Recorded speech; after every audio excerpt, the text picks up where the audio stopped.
Today, I've got an interview on the episode. Today, we have as a special guest options trader John Locke.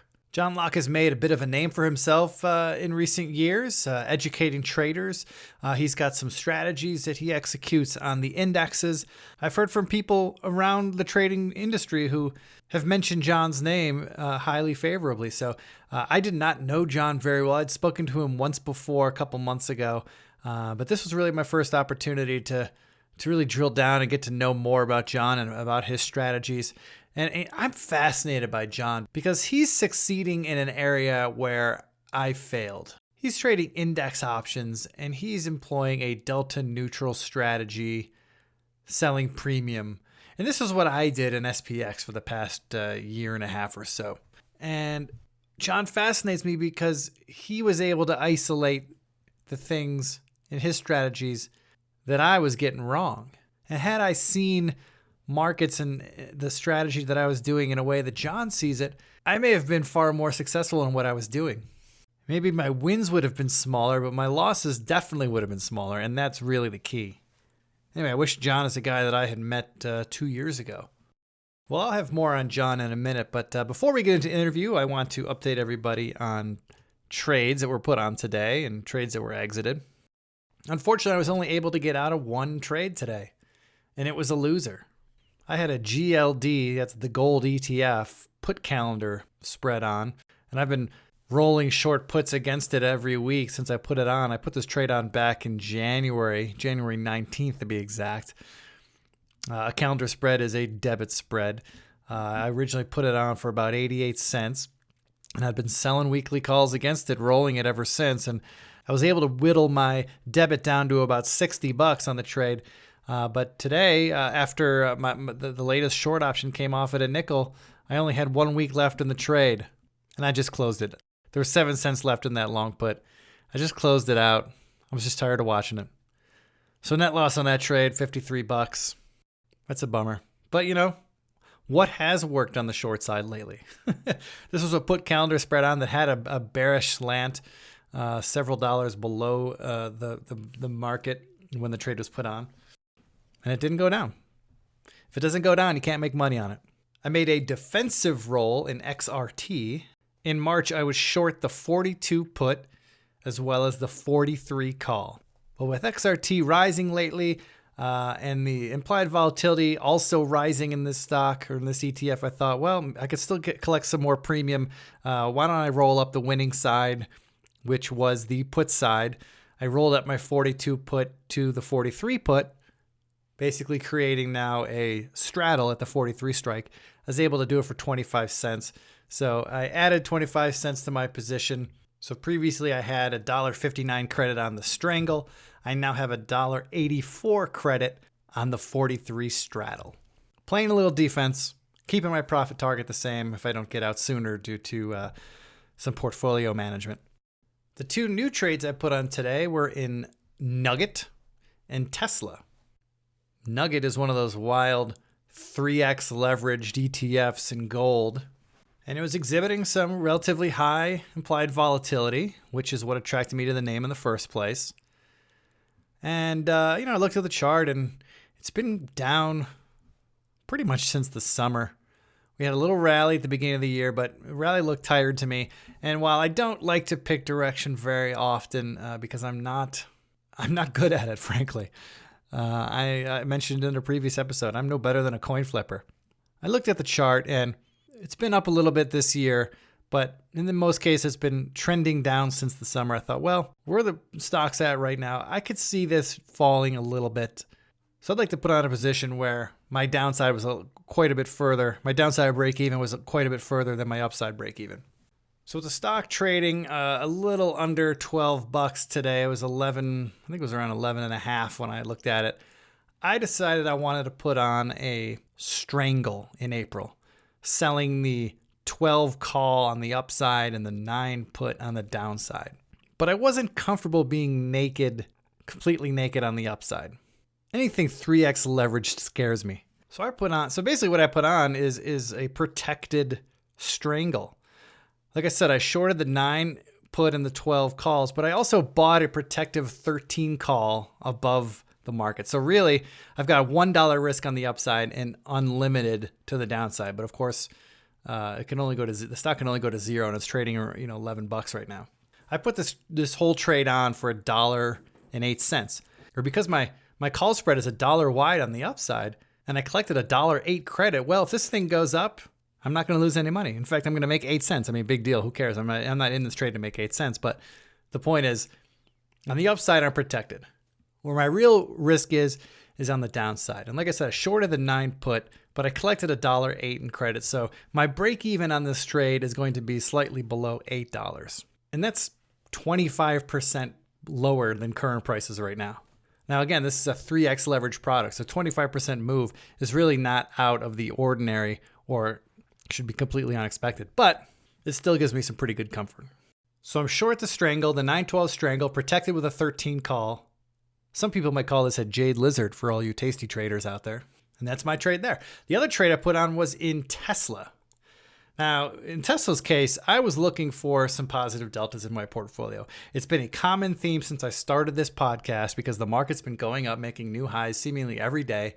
My portfolio, due to the fact that I try to be delta neutral and put on neutral trades, is that as the market goes up, my positions tend to take on a negative delta. They'd like to see the market pull back because in a perfect world, all of my trades would close out right where I put them on, or the stocks would stay right where I put them on, and I would just collect theta and collect money, and volatility would decrease. But that has not been the case. The market keeps moving up. Many of my positions keep moving up. So my portfolio is still leaning short delta. So I was looking for a trade to put on that would give me some positive deltas. And looking through my watch list, I looked at the stocks that were down biggest on the day, and Tesla was at the top of that list. And Tesla's had quite a fall off since earnings last week. I mean, it was trading as high as around 285 just 4 days ago. And this morning I looked at it and it was traded almost down to 240. So $45 sell-off in 5-6 days, that's pretty meaningful. Does that mean it can't go lower? Of course it could go lower. Tesla can go way lower. With that in mind, I put on a short put vertical spread. I sold the April 235 put and bought the 230 put. So I've got $5 of risk. I was able to collect $1.70 in premium for this trade. When the trade was put on, Tesla was trading around 244, 245. So my put spread is $10 out of the money, which gives me a little bit more comfort, a little bit more room. And I've got until April for this to work out. Like I said, I put it on for $1.70. My profit target would be about 50% in this trade. So if I could cover it for 85 cents, I would make $85. That would be ideal. And that's the plan going forward. Now, look, I might get out of it earlier if I need to take some profits, if I need to adjust my portfolio deltas. But right now, the plan is get out at 85 cents. So those are my trades today. We're not going to get into any too many deep thoughts today because I want to get right into my interview with John Locke. And I'm sure that's why many of you have tuned in today. John and I talked about how he got started in options trading. We talked about his background. We talked about his success coaching. He was doing this before he was trading, had nothing to do with trading. He ended up, in looking for his own success, kind of fell into options trading. He discovered it, and he found out that he was pretty good at it. And so he was able to combine two things that he was good at. That was a new thing, options trading, and an old thing, success coaching. And now he's been out there lately mentoring traders, coaching traders, and putting together trading systems and teaching people how to use those trading systems. And from all accounts, seems to be doing pretty well with it. You know, I talked about this before, but I run a traders meetup group here in Colorado. We get together once a month. We get about 20, 25 traders, sometimes 30 that come out. It's usually super casual, or we meet at a bar or a brewery, and we just shoot the shit. We're traders. We bounce ideas. We network. We get to know each other and have a lot of fun. Anyway, at our last meetup just a couple of weeks ago, I had a guy come to the meeting his first time. Didn't know anybody. Didn't know me, and we started talking. And he turned out he was an options trader, so we started talking options trading, and he started talking about, he started using terms that I've only heard in one place.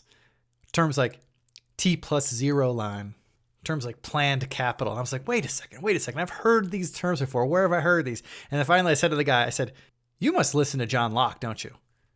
And he said, yes, that's the guy. And then we ended up having a 5-minute conversation about what he's learned from John Locke, and he was very bullish on John Locke and very, very grateful for what he's learned from John. So that just made me even more stoked to talk to John today. So we're going to talk to John. We're going to talk about how he manages his daily trading.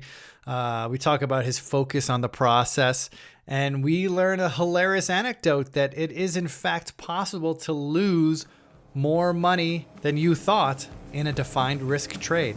How's that possible? To a lot of different people. I probably started trading about 12 years ago. Let's see, I was a success coach at the time.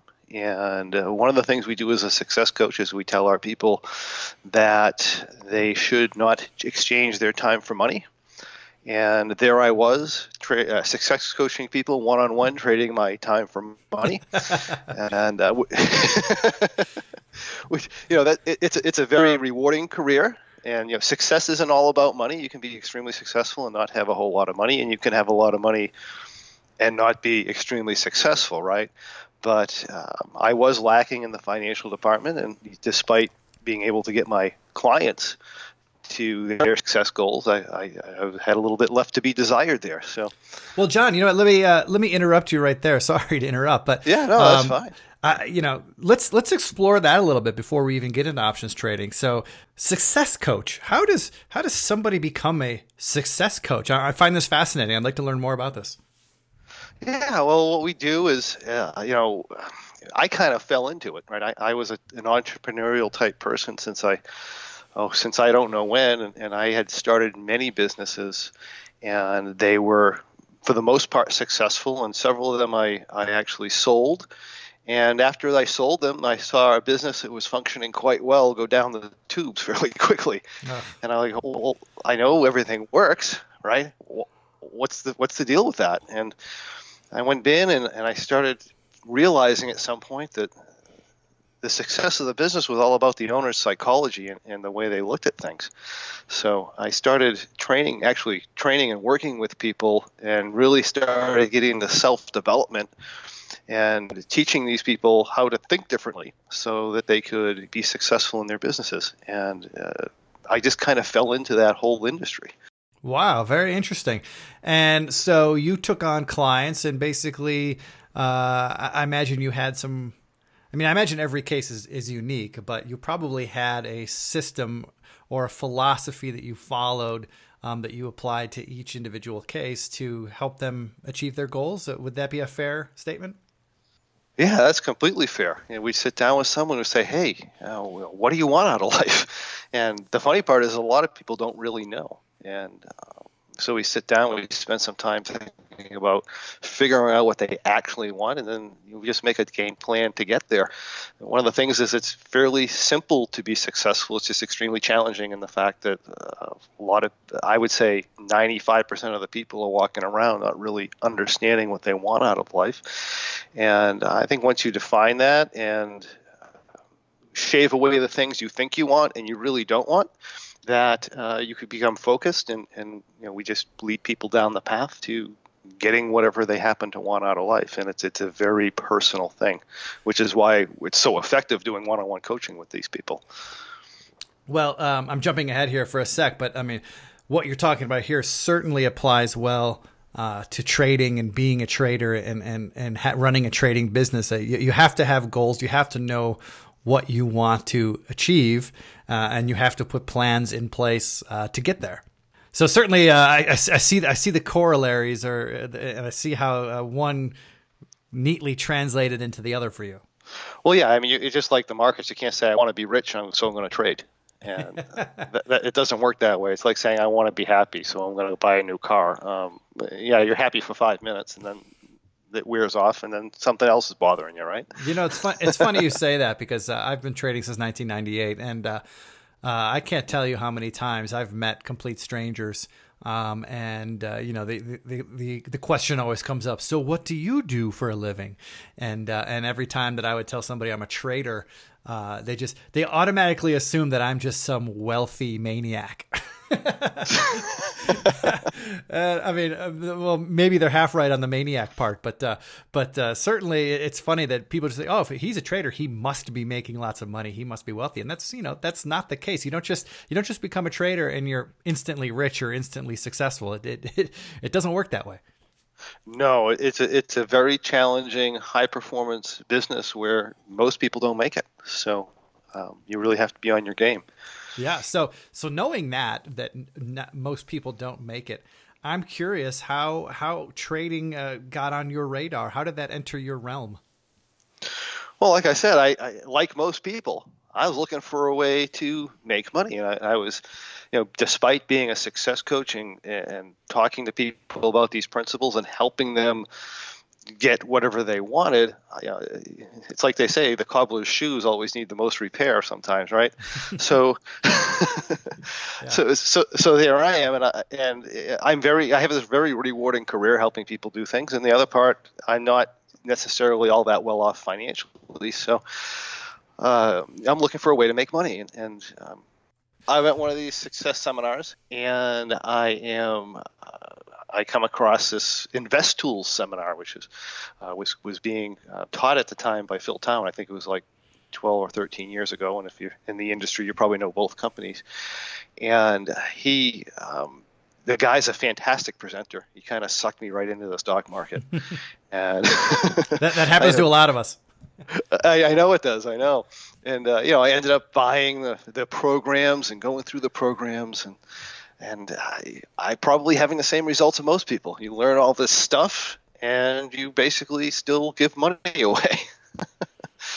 And that's not necessarily say anything good or bad about the program. It's just the way that most people work. And for a while, I struggled. I mean, I went crazy. I went to all kinds of trading seminars. I went through all kinds of options trading courses, jumping around, trying everything in the book to try and make some money, and realistically, for the most part, unsuccessful at it. You have sporadic gains, you have these big losses, you go back to neutral, you're making some money, you're losing some money, and I think that's where most traders sit, and that's pretty much where I was. And at one point, when I'm going through this process, I'm like, well, what am I doing wrong, right? Because I know somebody's got to be making money at this. So I started to apply the principles of success coaching to my trading. And I said, well, why am I really trading in the first place? It's not necessarily, we want to make an income with it, but we, just like I know somebody who goes out and starts a business doing anything because they want to make money isn't usually going to make it. They need to start the business for another reason. They have to have, maybe some sort of an emotional reason to do it because they love the business, they love doing stuff, and realistically, the people who I've trained who've been successful are successful at doing things they love ultimately, and the money's kind of secondary. It just comes in later. So I said, well, let's look at trading differently, and let's say, let's trade because I like the challenge, trade because I like the processes of trading, and kind of let go of my profit and loss and stop chasing the dollar. And when I started doing that, things started to turn around for me. It's such a hard thing to think about that what attracts traders or prospective traders to be a trader initially in so many cases is the money. It's all about the money. They see other traders on TV, or they've read about them in the newspaper or in flashy magazines about all the money they're making. And that's oftentimes, I would say 90% of the time, that's the hook that gets people involved in trading. But just as you're talking about, that's not what's going to keep you in the game, and that's not what's going to keep you successful. You have to really, truly enjoy the process, the hunt, the grind, and the day-to-day that is often mundane stuff. But that's the stuff that you have to enjoy if you really want to be successful. Like you said, if you're just in it for the money, you might be successful, but the odds are so stacked against you. Yeah, they're crazy stacked against you, and it's not just trading. It's like that. I mean, if you do real estate investment, if you do network marketing, both those are industries where people come in and they're chasing the money, and 99% of them fail.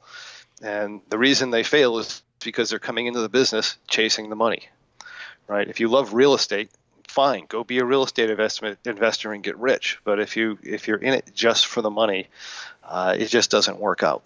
So it's pretty much the same way with trading. Yeah, I mean, I'm speaking of my experience here, but I can tell you that I certainly was one of those people that was initially attracted to trading because I was like, hey, look at all the money these people are making. And this was in the late 90s when the internet boom was really taking hold in the stock market.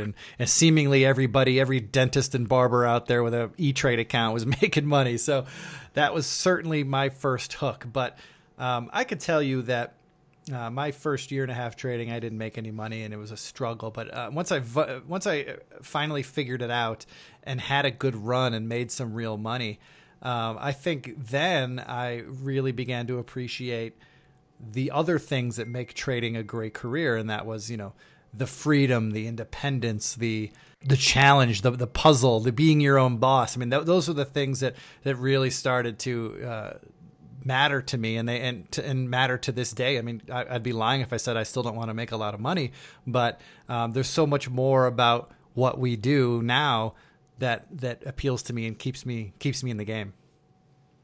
That's so true. I mean, there's so much more to life about money, and if a person comes to me and all they're doing is chasing money, that's not going to make you happy, man. You need to think about the whole package and what you're getting yourself into. And we know so many people with money, they're just miserable. And I mean, we know actors and famous people who kill themselves, and they're rich and they're famous and everybody loves them, but they're freaking miserable. What good is it? Yeah. So mo money, mo problems, they say, right? That's right. Well, money is basically an amplifier. So if you're miserable now and you think chasing money is going to make you happy, basically it's going to amplify your sadness is what it's going to do. Oh, that's such a powerful statement. You're so right. Okay, so going back to trading, so John, when you first started trading, did you jump right into options, or was there another gateway drug that brought you into the business? Oh no, I'm doing their what was it? Invest Tools. It was a 3-arrow buy stock system. So you buy with the 3 arrows line up, you sell when the 3 arrows go down, and that was going to make me rich, right? So, but unfortunately, it's not that easy. It never is. Yeah, that reminds me. I once had an office space in the Chicago Board of Trade building. My clearing firm gave me free office space. And there was an old gentleman that worked, that was a trader in our office. And he swore by some system. I wish I could remember what it was. Well, maybe it's better that I don't, because I don't want to slag anybody. But he had some system that he subscribed to. And it sounded a lot like what you're talking about. It was like, okay, well, I get this newsletter every day, and if these 3 things are green in the newsletter, or if these 4 things are green, then I'm going to buy here, and I'm going to hold until I get a red arrow. And I'm like, and I would talk to him, and I know he was a super friendly guy, and we had a great relationship. But I would always kind of needle him. I'd be like, well, what's going to happen if if you don't get your email tomorrow? or what's going to happen if you have conflicting signals, but the stock is clearly going against you and you're taking on a lot of pain? What are you going to do? Like, I was just trying to tell him, I'm like, this is all interesting and good stuff, but I mean, you gotta understand the why behind why you're getting these signals, because you're never going to make it as a trader. And which it was ironic for me to be telling him this, because he'd been in the business for, at this point, Jesus, probably 40 years. He was a former floor trader, worked on the floor a long time, and now he was an upstairs trader, making that transition that so many floor traders had to make back in the early 2000s, which is when I was there. I mean, he never really understood the hows and whys of why he was getting those signals. And I kept telling him, like, buddy, if you can't figure out why you're getting those signals, then that system's never going to work for you. And I've lost touch with him, so I can't tell you how that story ends. I wish I knew, but I'm not optimistic. Well, that's the challenge. People get so caught up in the vehicle, and by a vehicle I mean a trade or a certain methodology. And we have methodologies that work for a while. I mean, back in 2013, I used to, I coach, and now I don't know if I haven't mentioned this. I used to do success coaching, but my business has been overrun by traders because I joined an organization and I did really well, so everybody wanted me to coach them. So it kind of went from coaching businesses to traders. Okay. And we still do some life coaching. We still do some success coaching and business coaching, but for a vast majority is traders at this point. And I'll get people who say, I got this system and it's been working perfectly for the last 12, 13 months. And it's wonderful. I say, okay, fine. Show me what your system is. And in 2013, we had the long buyers coming out of the woodwork because they'd be working or whatever, and they'd be trading stocks, and they'd always be making money, kind of like your friends back in 1999. Yeah. And I said, well, what are you going to do when this stops working? And you hear a big silence, as if it's never going to stop working. Buying stocks and the market going up. They don't have any clue. They just think that this system's going to work the whole time. The reality is your success long term as a trader is going to be due to your ability to realize when your system's not working anymore and then know how to adapt it to something that is working. Right? That's going to dictate your long term success more than anything else. So the adaptability part of that and so forth, one of the challenges we have is you get someone like that and they've had success for 5 or 6 months and they go quit their job and they become a full-time trader, and they are in no way, shape, or form prepared to be a full-time trader because they have no idea what to do when things change. I think that's a huge challenge for people. So when you started trading, you were following that system that you mentioned that you had learned on Invest Tools. Now, when you started getting into options, did you come into options trading with the perspective that you had to have a system, whether it was one you designed or built yourself or somebody else's, or were you more a shoot from the hip discretionary, hey, this looks good, I'm buying it? Well, let's see. I was following their system and I was like, well, nothing bad against it necessarily. It was just their system works in trends. It doesn't work when the market's sideways. That's just the way it is. You get death by 1,000 cuts when things go sideways. So I'm like, well, I think I joined in, 2006 or something, or 2005 when the market was going up. Things kind of worked for a little while. Then it started going sideways, and I ended up losing money. So I'm like, well, what's next? Well, let's go. And they're like, oh, of course they have a path for me. Of course they do. Of course they do. Well, the reason you're not making money is because you don't know about options. Oh, okay. So, and I go and I start trading their systems with options, and of course my performance went down because when you leverage a loss, you get more loss. It's funny. I'm laughing because I've experienced this pain. It's home. There is hope. That's right. You get more loss. So then they say, well, yes, yeah, you're losing money because you're buying options. You have to sell options. Oh, that's the key. So I started selling options and found out, well, geez, you can lose doing that too.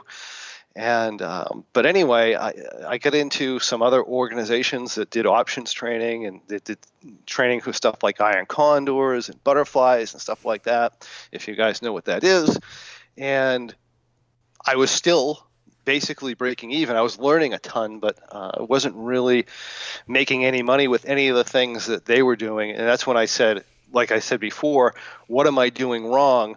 Oh yeah, I'm chasing the money. I need to learn to do this because I like it. And I either need to find a reason to fall in love with this for the process, or I need to go do something else that I'm going to like. But it turns out I did like to do it. And what I ended up doing is I was in this organization that was a training organization. I ended up developing my own strategies right before, like in 2007 and 2008, and I ended up doing up extremely well in that environment. And then 2008 was one of my best years. Well, it was the best year I ever had at the time. And with the strategies that I had developed, and things pretty much parlayed from there. Once I got my principles right, the strategy is a strategy. Again, it's a vehicle. But once I got the principles of adapting to certain things, taking advantage of opportunity, limiting my risk, and being careful with that, I started to do really well. People started following me. People started asking me to coach them. That's when one of my coaches there at one of the organization I was in was Seth from SMB. Oh, yeah. And yeah. And Seth's a great guy.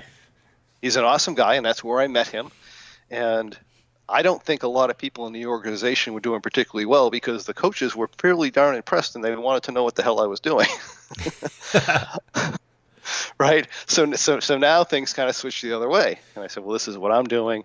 And as you know from Seth, he eventually got in with SMB Capital and asked me to come in and develop some programs for them. Fantastic. And the programs are centered around trading strategies, right? They're trading strategies that are done. They're what they call complex options trading strategies. We do various types of butterflies and mainly structured around a butterflies on the Russell 2000 index. And so we put out a bunch of training programs with them. And Seth and I have been really close since then. We still work together quite well. Fantastic. Well, before we explore from that time period coming forward, I imagine getting to that point, you, as you were developing your systems and developing your style as a trader and developing your feel for how markets work, I imagine you had, on both sides of the fence, some really great trades that were real huge eye-openers for you. And I imagine you also had some really shitty trades that went down the toilet that probably taught you even better lessons. Can you give me a couple examples of both that changed the way you think about trading? Yeah. One of the things, luckily, I didn't have a whole lot of money when I started trading. And luckily, despite that, I was still trading small. Right. So, I don't know if that was on purpose or by accident, but, I certainly had some trades that I lost more than I thought it was possible to lose in that particular trade. Oh. So, you put on in other words, I had a butterfly on Costco. This was early in my development in doing complex options. And I don't know if anybody knows a butterfly, if you pay, say, $5,000 for the butterfly, you can only lose $5,000. Well, I found a way to lose more than that. Oh, please do tell. Well, here's the thing, right? I'm out in New York, and I don't remember. I think it was with my wife because she was on a company trip, and I was out there with her. And I'm in Costco. I'm not in Costco, but my butterfly's on Costco. Well, you know what? Let me interrupt you 1 second. We should probably explain what a butterfly is to some people who might not know. A butterfly is essentially you're short the if you're doing it all in calls, you're basically short 2 calls at the money strike, and you are long a call, let's say $5 above and $5 below. So it's a defined risk trade. Theoretically, we're finding out, because now you're going to tell us a hilarious story of how you lost more. But in practice, it's a defined risk trade. The most you can lose is the debit you paid for the trade. And you, right. In a perfect world, you'd love that stock to expire right at your short strike where you have the 2 short options. Right. Exactly. Okay, so with that background, why don't you tell us what happened to your butterfly trade? Well, I'm in the trade, and they come up with this report. Well, I was told. Put it this way. Let me frame it this way. I was told, because I'm doing this by somebody else's instruction. I don't really know what the hell I'm doing. And I was told, well, you have I don't remember what the exact numbers are, but let's just say we put this trade on. It wasn't a $5,000 trade. It was probably smaller than that, but it was a lot of money for me back then. So let's just say we put this trade on, and you have I say I paid $5,000 for it, and I have what they call a maximum loss of $1,000. So I put this trade on, I might make $1,000, and if it draws down 1,000, my thing is I get out of the trade and I move on to the next one, right? So the trades that are high probability, theoretically you win more than you lose. So as long as you keep your losses and your gains close, theoretically everything's perfect. Well, they said if you get below this number, get out at any cost. So fine. So I'm there. Some sort of retail earnings report comes out that was unexpected, and the stock just goes flying down. And my thing was, I have to get out of this trade. I have to get out of it. So I tried to get filled on it, and it wouldn't do it. So I said, fine. I just hit it at market, whatever market was. Well, it happened to be, if you added up the market of what I was buying and what I was selling to get out of the position, I would have been better off had I just left the position and done absolutely nothing and let it expire completely worthless, because it cost me more money by a lot. Oh, so what ended up happening was the market was moving fast, and the bid-ask spreads and the options just completely blew out.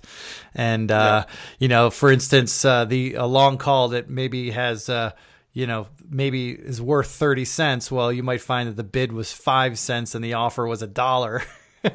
And Right. And if you want to sell at 30 cents, but you hit a market order, well, you're getting out at a nickel. And that's, okay. I see how that could happen. Yeah, so I'm out of the trade, and then I lose more than I thought I could lose. And I was like, oh my goodness. And then I come and find out the next day it came back, I would have made money. Oh, oh man. Again, I'm laughing because I've been there. I mean, I know the feeling. Well, I thought the way you were going to take this busted butterfly story, I thought the direction you were going to go was, well, the trade was going against me, and there were some wide markets on the bid-ask spread on all these options. So I thought I'd get cute and try to leg out. I thought that's where you were going to go with this. That is option 2, and I've done that before too. Yeah, I've burned.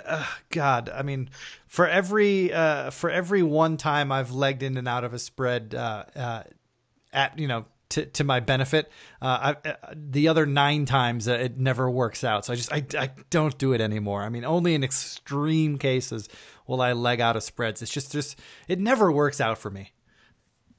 Well, it's just a matter of luck. Because if you're having trouble getting out of a butterfly, for example, where you have the 2 spreads opposing each other, and you put the order in for both spreads, they're going to fill the one they want. Right, exactly. And then unless you're lucky and they're wrong, and the market reverses on them, you're screwed, because you're going to have to chase the other side. Well, one of the greatest inventions in options trading for the retail traders over the last 20 years has been the ability for brokerages to send complex spread orders and allow you to get filled with one price on one trade instead of having to leg it in and out. Because I can't imagine how guys did it back in the day, legging in and out of iron condors or butterflies or anything exotic like that. I mean, that just must have been brutal. Yeah, it's a matter of market timing, and I'd rather pay. Some people say they're harder to get filled because you have to pay a little bit more or less than mid-price for them. But the reality is, I would rather take a few cents off of a fill than risk the directional movement of being naked on one side. So. Yeah. Look, they're going to get that extra couple cents out of you one way or another. You might as well make your life easier and pay a couple cents higher to get out of a spread with one order instead of legging out and driving yourself insane. Yeah, I mean, unless you get really lucky or you're really good at timing the market. But if you're that good at timing the market, you should probably be directional. So, all right. So you did prove that defined risk is not always as defined as you think it is if your mechanics aren't where they're supposed to be. Yeah, exactly. And like I said, you hit on the other issue too, is people they say, well, the trade has to come back, and they stay in. And I mean, unfortunately, I've had clients take trades where you say, you enter this trade, make 5,000, get out at 5,000, and they just can't get out at 5,000, and they take that thing down to, I don't know, 40, 30, 40, 50, $60,000 loss, and it's like, what are you doing? Yeah, they're trying to squeeze out that extra $50, even though they're already up $5,000. It's that's actually something that I've kind of had an epiphany with lately for myself and my trading. Is I've been trading for 19 years, and I started in stock trading, and then I was futures trading. I was a trend follower, and when it comes to directional trading like that, the mantra, as we've all heard a million times, is cut your losers short and let your winners run, and that's great advice for directional traders. However, doing what we do, options trading, selling premium, having defined risk trades on, the dynamics are actually completely flipped. And, if you've got a defined risk trade on, let's say, just throw numbers out there, that your max risk on a trade is $500, and you've got a trade on, it's going against you, and you find yourself down $400. Well, the typical stock trader, directional trader mindset would be, okay, I'm down $400. This trade's not working. Let's cut it out and cut my loss. Well, the options trader looks at that trade and says, well, I'm down 400. I could only lose 100 more. But if the market reverses, I could make all that 400 back. So now I'm risking 1 to make 4. And that, from a risk reward standpoint, that makes a lot more sense. So an options trader is going to hold on to that trade.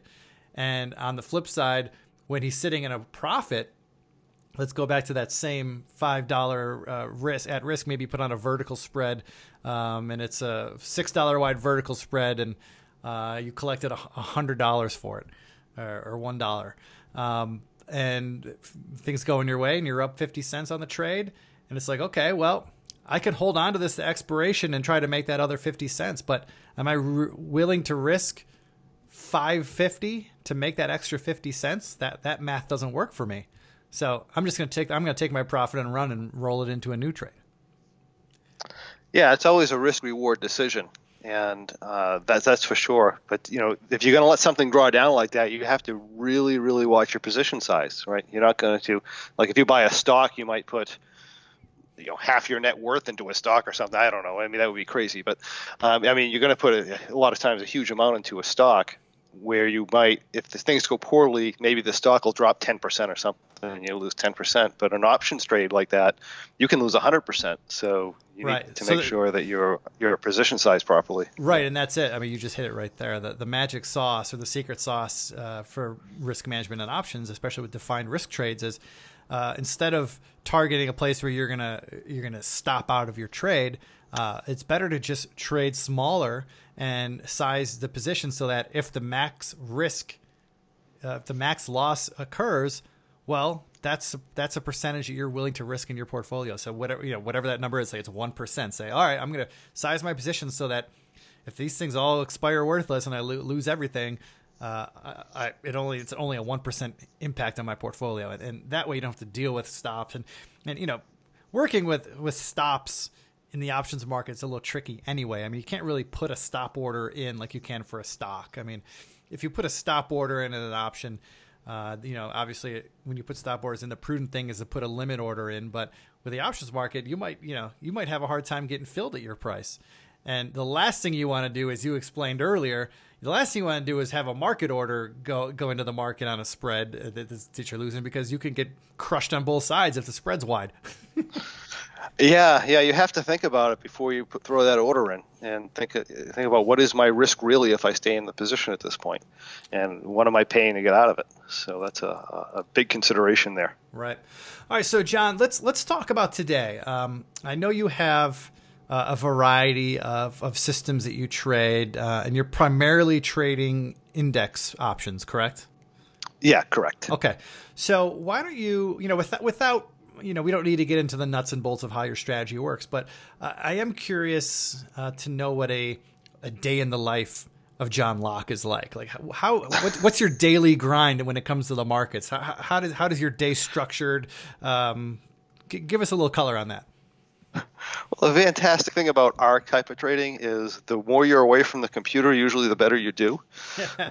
I got a lot of clients that sleep in the market, and sometimes they do better than I do, sleep when the market's open. Sure.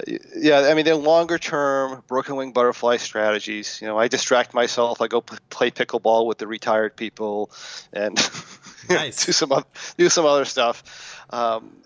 But that said, you do have to be very careful with your risk. You do have to watch what's going on. So we trade essentially longer term strategies that look sort of like or react sort of like a broken wing butterfly type of a strategy. If the listeners know what that is. Well, let's explain what a broken wing butterfly is. A broken wing butterfly, in its easiest terms, is basically the risk on either side of the position is not equal. So on the call side, you might have, say, $500 of risk, and on the put side, you might have $1,000 of risk. Am I explaining that right? Yeah, exactly. And in the options market and in index, we get paid more to take on risks to the downsides. So that's where we have to put the risk. It doesn't usually work if you put it the other way. So you put a majority of your risk to the downside, you put some risk to the upside. So you're generally neutral in the market. We're more protective if the market comes down and quicker to react. If we go to the upside, we might lose something, but it's going to be very minimal. And anything else is a win scenario. So we win an awful lot. We lose very seldom, And as long as we're reactive enough to the downside, then even the losses tend to be very, very, very small. So the overriding philosophy that kind of governs your trading is you are attempting to be as close to delta neutral as possible. Am I correct? Right. We want to make sure that usually we take on a little bit of negative delta, and that's to offset the volatility risk and so forth to the downside. But yeah, we're generally flat delta, and market movements either way generally don't bother us too much as long as they're not too large. And you're also trying to structure your trades so that you have theta working in your favor. So every day, if the market sits and does nothing, you're going to collect a little bit of change every day. And theoretically, we will, yes. The markets don't actually work that way, but yes, that's true. Sidebar on that, it's funny. I've over the years, I've had many conversations with options traders who are new to options trading, and I've heard that complaint so many times. Well, my position says I'm going to earn, $20 in theta today, and the stock closed unchanged, and I'm down. How the hell does that happen? Mm-hmm. I'm like, well, there's many more factors. Whoever sold you that theta trading strategy, forgot to tell you about vega and volatility and supply and demand. Supply and demand is the biggest one. You're right. Yeah. No doubt. Okay, so delta neutral, theta positive. That's the overriding philosophy of how you manage your positions or how you structure your trades, right? Exactly. And now, are these positions that you're making frequent adjustments to? Like, how often do you have to make adjustments as the market moves? It depends. Some months sometimes you can have a trade on for 30, 60 days and never do anything. And other times it's fairly active. A lot of it has to do with how fast the market's moving and how close you are to expiration. So, generally if you're far from expiration, things are very slow, and the slower the better. Even if the market's moving fast, sometimes it's really not an issue. But as you get tuck in closer to expiration, when your theta numbers really crank up, things get a little more active. And we never adjust more than once a day. If I have to adjust a trade more than once a day, I'm out. Okay. But so now when you day at most. Now, when you said that sometimes you might go 30, 60 days without making any adjustments, that tells me that you're putting on fairly wide trades, meaning your break-evens are pretty far away from the market, right? Well, the interesting thing about broken wing butterflies or broken wing butterfly style trades is you can be outside your break-evens for a majority of the trade. So, you don't want to be outside your low end break even or your backside break even, but most of the time you'll be outside your upside break even. And even though it looks like on your expiration graph it's going to lose money, if you're set up right, you actually gain money in that area. So you can literally be outside your tent, gain money out there, and close a trade and never really even come back into your tent. So, and the tendency for that to happen, for you to be above your upside break even, is really just owed to the fact that over time and over history, the stock market, because you're trading general indexes, tend to drift higher. I mean, all else being equal, the market's going to tend to drift higher over time, right? Yeah. I mean, we have strategies that are just bull vertical strategies, and they perform extremely well. I mean, you would be shocked at. I mean, a lot of times I don't know why people even go past doing a bullish vertical, because I have a very simple bullish vertical strategy that, it's so simple it's crazy, that performs extremely well. It often outperforms a lot of other strategies. And it's very simple. So you're right, and that's because the markets typically drift up. Well, I'm a huge fan of simple. I'm proud to tell people I'm very simple minded. So the simpler the strategy, the better. And this always comes up because going back to conversations I've always had with people who are new to options trading, their initial thoughts are always like, well, it's so complicated. There's so much to learn. And I agree. There can be. You can make options trading exponentially complicated if you'd like it to be. But that's not necessarily going to make you more money. That is a fantastic point, and one I agree with 100%. Sometimes the more complex you get, especially if you're not particularly that skilled in the art of what's going on with the options, more complicated you get, sometimes the worse you do.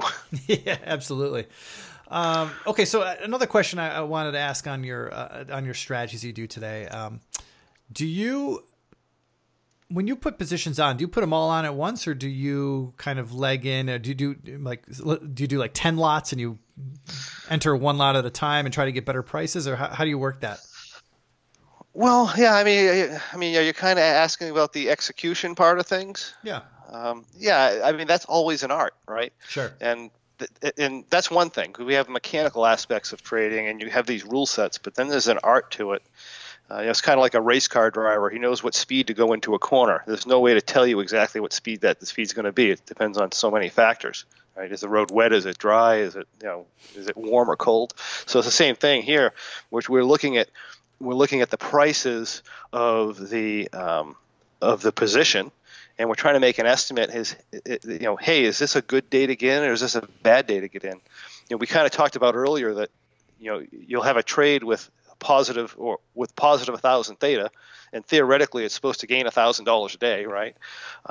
But what you'll find is one day it'll be worth 0, then it'll be worth negative 100, then in other words it might hang in one area for 2 or 3 weeks, and all of a sudden you might gain $1,000. Right. So pricing from day to day shifts around quite a bit depending on the market pressure and the volatility and stuff like that. And a big part of our job when we talk about entries is trying to get in a day when the pricing happens to be good, or when it's on sale. So, I do have a time frame for entering a position. Like I might say, I'm going to enter this position 75 to 56 days before expiration. And then at that point, I'll look at I'm looking for a good value day where pricing seems to be depressed. Sometimes I get it, sometimes I don't. If I don't get it and I want to be in, then I go in a piece at a time. But if I'm watching a position and it's worth, in other words, I'll put the position on and I'll just watch the value. If I'll be watching it from day to day. If I have a day where it's worth 1,000, it's worth 1,000. Boom, now it's worth minus 1,000. I'll go in full in. Okay. Right, because I think, hey, it's on sale today.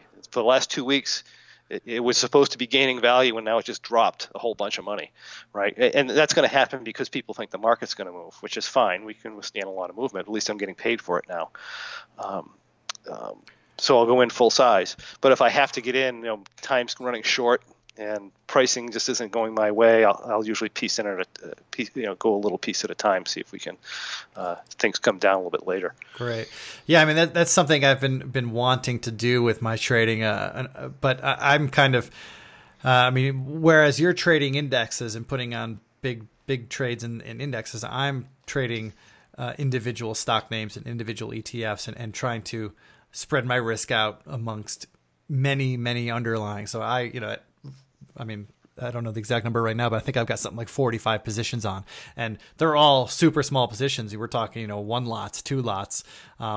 So I don't really have opportunities at this point to leg in given my capital levels, but at some point, that's something, I think, you could certainly improve your odds of success. I think if you patiently enter your trades and put 1 lot on and then maybe put another bid in and get into it 5 cents cheaper and so on and keep doing that, I think that improves your odds of success at some point.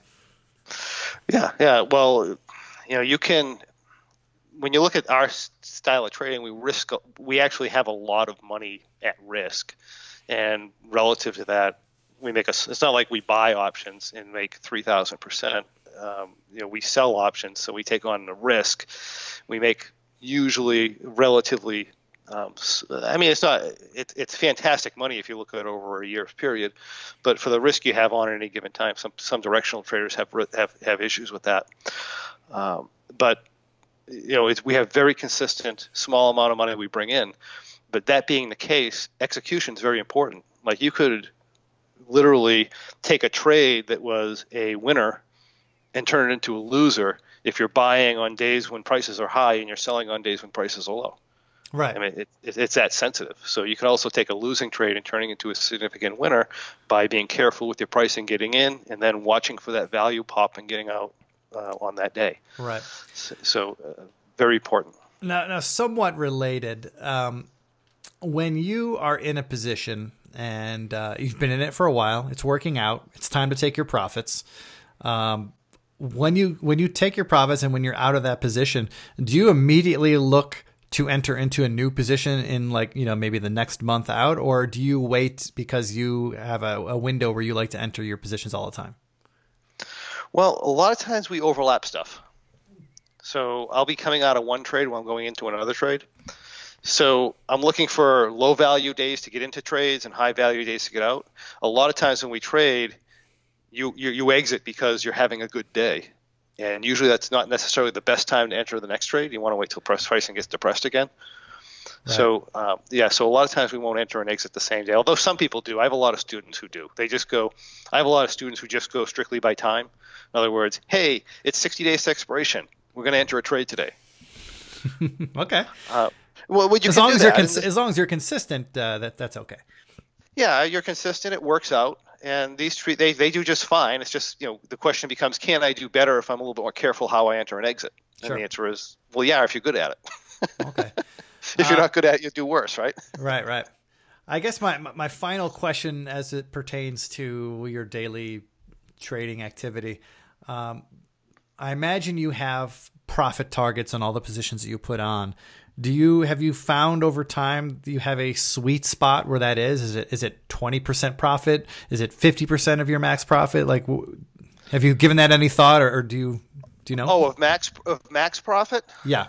Let's say you got a position on, and the most you could possibly win if you win the lottery at options pinning, you can make $1,000. But do you take a certain percentage of that? Do you have a target? Right. So you're talking about there's different ways to trade options. You're talking about the ways where you bring them right into expiration, and you see if you can pin it at a certain number. We're not doing that. Basically, what we're doing is we're putting on a trade. Say I put on $1 million trade. I have a profit target of $100,000, which is about 10% of whatever the trade. So you value. collected $1 million in premium, correct? No. It cost me $1 million in margin. Okay. Right. So something might cost me $1 million in margin. I'm going to try to make 100,000 on it. And basically, if that trade draws down 100,000, I'm out. Gotcha. So you're looking to make percentages based on the margin requirement of your trades, not so much, a percentage of the premium you collected to put the trade on. Right. Okay. Right. Because we know the market's going to move around. We're going to make these adjustments. We're always trying to stay in a relatively safe position where if the market gaps, 5-6%, that we're not going to get destroyed in anything. So. Gotcha. Yep. Okay. Well, look, John, this has been an illuminating conversation for me. But I wanted to maybe end it up with, because of your background as a success coach and because of your background working with many other traders and helping them improve their game, and maybe I'm putting you on the spot here, but if you're talking to a struggling options trader who's maybe either new to the game, or I guess it doesn't really matter if he's new or not, but let's just say an options trader who's struggling and having a hard time turning that corner, if you had any magic bullets or pieces of advice that you would impart to that person? Yeah, we do. And, success in anything is a process. And, we talked about chasing the dollar before, and that's going to be problematic for a new trader. Basically, what they need to focus on is they need to focus on a process. We have this thing where we say, in order to be successful, you make a plan, you practice the plan, you implement the plan, you review both the plan and how you followed it, and then you make improvements to your plan and you make improvements to your psychology. And then then you have the new plan, then you follow the plan. You just repeat that process over and over again. And through that process, it doesn't matter where you start. You can have the worst trading system in the world. You'll eventually become successful in what you're doing because you're going to gradually change your process until it matches the market. And that's basically the way you become successful. This thing of hopping from one trade to another, it might give you short-term results, but when you go out on your own, you're going to quit your job, you want to have some time freedom, and you want to be able to trade and actually know what you're doing when things start going wrong, when things start going against you and you have to adapt. If you've been doing this process all along, you know how to adapt because you've already done it. right? And you just make your adaptations and you keep trading. So I think that's important. Secondly, is to watch your risk. Risk is the market will take advantage of you when you don't pay attention to your risk. Make sure you always know what it is, and make sure you cover your butt. Doing those things, I think you'll be successful. Well, John, that's fascinating, and thank you so much. I think that there's going to be a lot of people who listen to our conversation, and they're going to find some inspiration in what you've done and the ideas you've shared. So on behalf